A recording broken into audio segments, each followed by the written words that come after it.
Welcome to West Pacific Watch. In the silent depths of the ocean, where sunlight fades and sound becomes the only sense that matters, unseen battles are already being fought. Beneath the rolling waves of the West Philippine Sea, submarines glide quietly, unseen, unheard, and potentially unstoppable. For nearly a year, the Philippine Navy had no dedicated hunter for those threats. Until now. After months of silent steel and dry dock repairs, the Philippine Navy's only true anti-submarine warfare corvette, BRP Conrado Yap, PS-39, has finally returned to the open sea. Sea trials are underway, engines are humming again. Sonar is listening, and a critical question now echoes across Philippine defense circles. Is BRP Conrado Yap ready for war? And perhaps more importantly, is one ship enough to protect an entire nation's waters in an era of rising undersea tension? Tonight, we break it all down. BRP Conrado Yap is not just another gray hull in the Philippine Navy's fleet. It is unique, it is irreplaceable, and for years, it has carried a responsibility far heavier than its size suggests. Originally commissioned as a Pohang-class corvette in the Republic of Korea Navy, the ship was purpose-built during the Cold War era for one mission above all else: hunting submarines. In 2019, South Korea transferred the vessel to the Philippines as part of Manila's naval modernization efforts, an upgrade not merely in numbers, but in capability.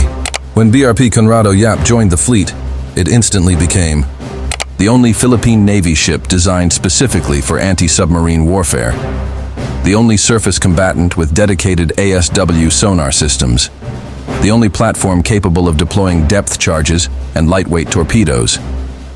In simple terms, if an enemy submarine enters Philippine waters, BRP Conrado Yap is the first and only ship designed to find it. That makes this corvette not just important, it makes it strategically priceless. In April last year, something unusual caught the attention of defense observers. At Gensan Shipyard, a familiar silhouette rested motionless.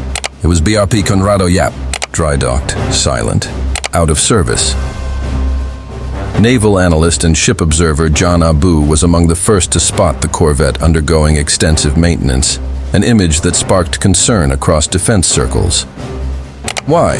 Because dry docking a warship is not routine maintenance. It is surgery, and sometimes it is life or death for a vessel. Dry docking is not cosmetic, it is invasive. It strips a ship down to its bones. During dry dock, engineers inspect hull integrity for cracks, corrosion, or metal fatigue, propulsion shafts and propellers, engine mounts and vibration damage, cooling systems, electrical wiring, sonar domes and acoustic housings, weapons foundations and recoil structures.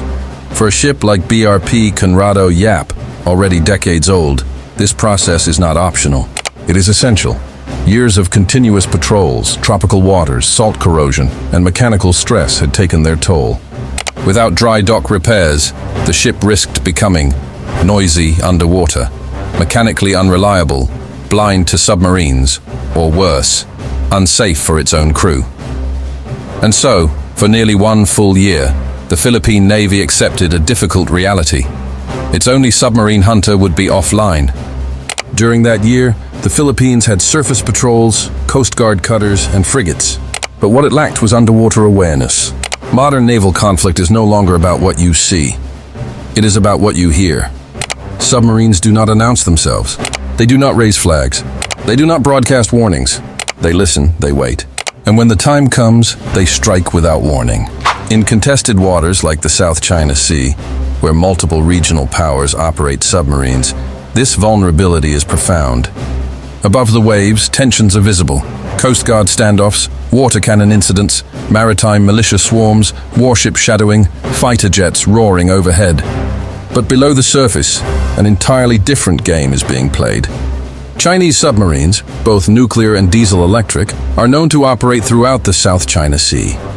Their missions may include intelligence gathering, tracking Philippine and allied vessels, mapping underwater terrain, practicing missile launch positions, and deterring foreign naval movements. A submarine does not need to fire a shot to be effective. Its mere presence can halt naval operations, threaten supply routes, force task forces to slow down, disrupt amphibious movements, and undermine maritime confidence. And without ASW capability, you are blind. Now, after nearly a year in dry dock, BRP Conrado Yap has returned to sea. But this return is not ceremonial. It is technical. It is unforgiving. Sea trials are where a warship proves it deserves to sail again. The first concern is simple. Does the ship float properly?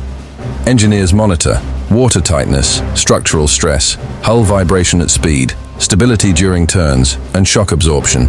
Any abnormal noise, leak, or vibration is a red flag. A submarine hunter must be fast and quiet.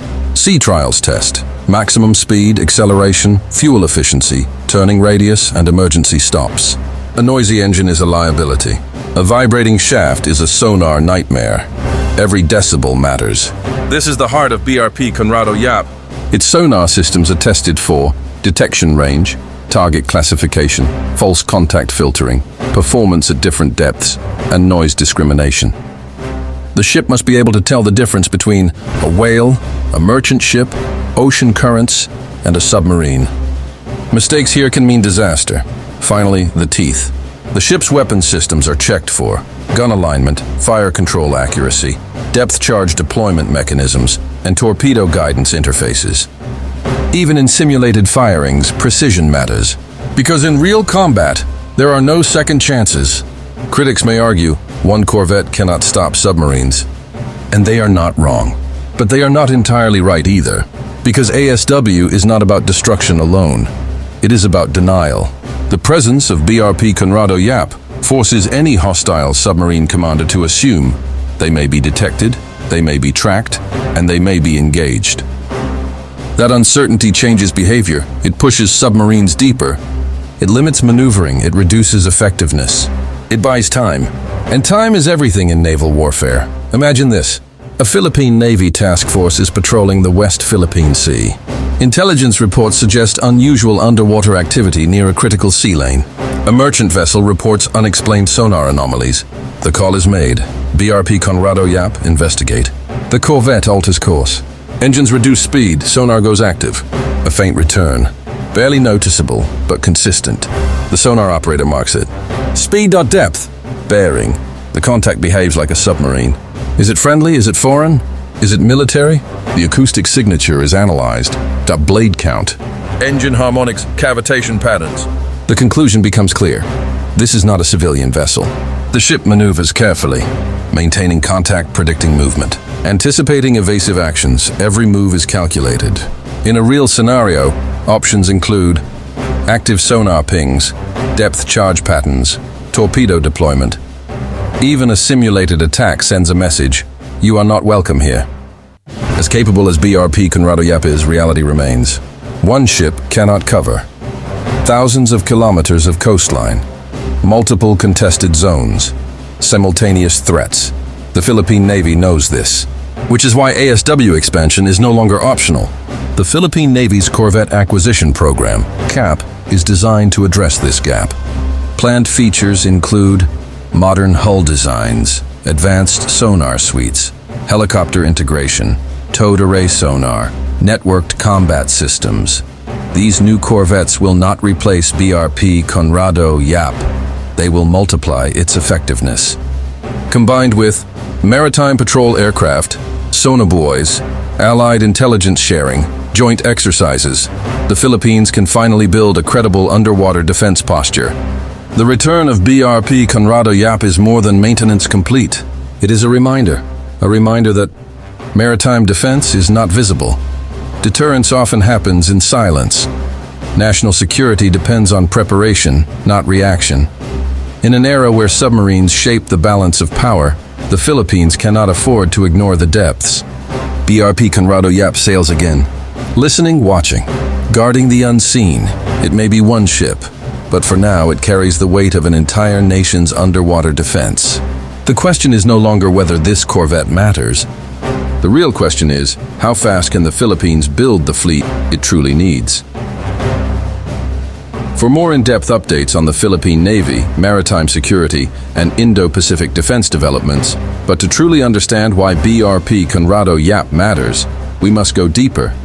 Deeper than headlines, deeper than ship specifications, deeper than what the eye can see. Because anti-submarine warfare is not fought on the surface. It is fought in darkness, in silence, where a single mistake can cost an entire fleet. Surface warships show presence, submarines deny it.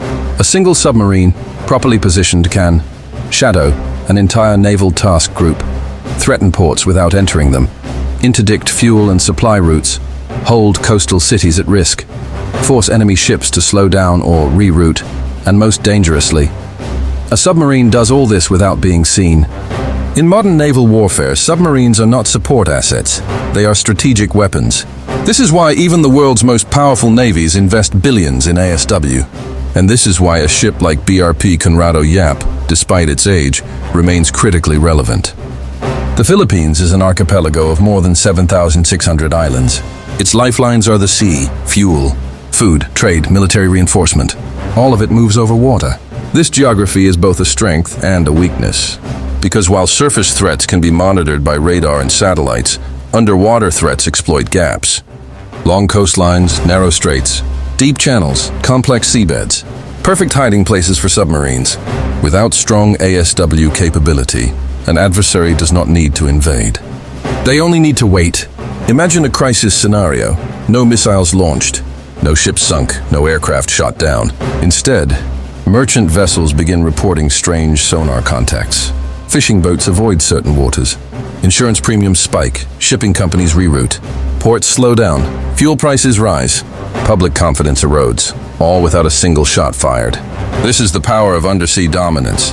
And this is the strategic gap BRP Conrado Yap helps fill. Behind every sonar contact, behind every engine vibration, behind every long patrol, are sailors. For the crew of BRP Conrado Yap, ASW is not theory. It is routine tension. Sonar operators sit for hours staring at screens, listening to sounds most people never hear.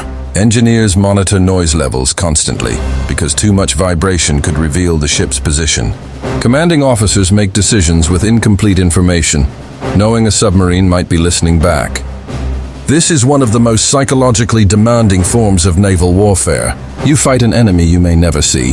While newer ships boast modern systems, BRP Conrado Yap has something invaluable: operational experience. The ship has participated in bilateral exercises, patrol missions, interoperability drills, real-world maritime security operations. Its crew understands the rhythm of ASW. They know how sonar behaves in Philippine waters. They understand local acoustic conditions. They know where false contacts are common and where danger hides. This experience cannot be rushed. It must be earned. The return of BRP Conrado Yap does not go unnoticed by allies.